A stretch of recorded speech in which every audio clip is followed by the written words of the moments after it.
सबसे पहले भारतीय जनता पार्टी के नेताओं को याद दिलाना चाहता हूं कि जब वो विपक्ष में थे, जब उनके लीडर ऑफ ऑपोजिशन राज्यसभा और लोकसभा में हुआ करते थे, तो वो उस समय की यूपीए सरकार को सदन में घेरते थे, प्रोटेस्ट भी करते थे।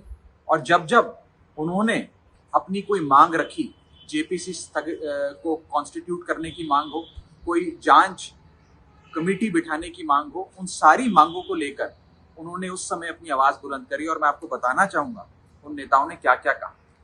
अरुण जेटली साहब, जो राज्यसभा में लीडर ऑफ ऑपोजिशन होते थे, उन्होंने जनवरी 2011 में कहा, parliament's job is to conduct discussions, but at many a time Parliament is used to ignore issues, and in such situations, obstruction of Parliament is in the favor of democracy. Therefore, parliamentary obstruction is not undemocratic. Jaitley साहब ने फिर अगस्त 2012 में, जब उनकी JPC की मांग ठुकराई गई लगातार उस समय की सरकार द्वारा, फिर कहा, there are occasions when obstruction in Parliament brings greater benefits to our country.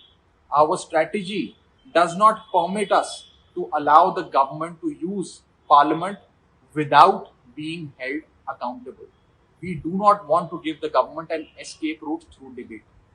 उस समय लोकसभा में विपक्ष की नेता हुआ करती थी सुषमा स्वराज जी। उन्होंने 7 सितंबर 2012 को कहा, not allowing Parliament to function is also a form of democracy like any other. यानी कि पार्लियामेंट को स्थगित कर विरोध दर्ज कराना भी एक लोकतांत्रिक हथियार है जिसका हम इस्तेमाल कर रहे हैं। सुषमा स्वराज जी ने फिर उसी महीने सितंबर 2012 में आगे जाते हुए कहा, we had to stall parliament to expose the government and its corruption. Anyway, it is the government's job to run parliament and not that of the opposition. यानी कि उन्होंने कहा कि सरकार का भ्रष्टाचार उजागर करने के लिए हमने पार्लियामेंट को स्थगित किया और ये भारत देश के हित में किया गया है।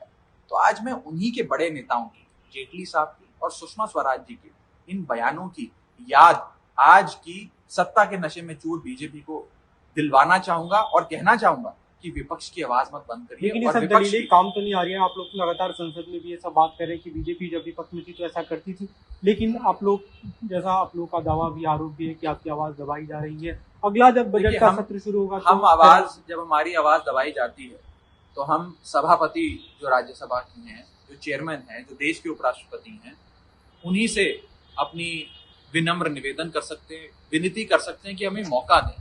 चेयरमैन साहब हम सबके चेयरमैन हैं। चेयरमैन साहब केवल बीजेपी के चेयरमैन नहीं हैं, वो उस सदन के चेयरमैन हैं और उस सदन के हम सब सदस्य हैं।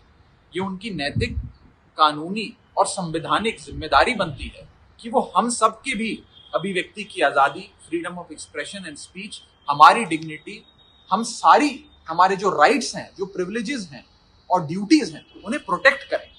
ये मैं जो वार्निंग आप लोगों को दिया गया, आपको क्या उम्मीद है अगले बजट सत्र का जब अगला हमें सस्पेंड करके क्या मिलेगा? आज उन्होंने मेरा नाम पुकारा और कहा कि मैं आपको नेम करके सस्पेंड कर रहा हूं सदन से।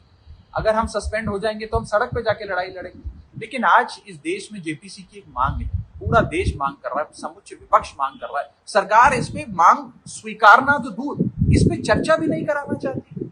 और यदि कोई शख्स अपनी आवाज बुलंद करता है तो उसे सस्पेंड कर दिया जाता है। आज मैं यही याद दिलाना चाह रहा हूँ बीजेपी को, 2004 से 2014 जब यूपीए की सरकार थी, उसमें जितने एमपी सस्पेंड हुए उससे 3 गुना एमपीज 2014 से लेकर 2023 के बीच में सस्पेंड हो गए बीजेपी के शासन में। 3 गुना ज्यादा। ये सस्पेंशन डिसेंट को साइलेंस करने के लिए, कि कोई भी व्यक्ति कोई सरकार से अपना मतभेद या मनभेद सदन में जाहिर ना करे, जो जाहिर करेगा वो सस्पेंड।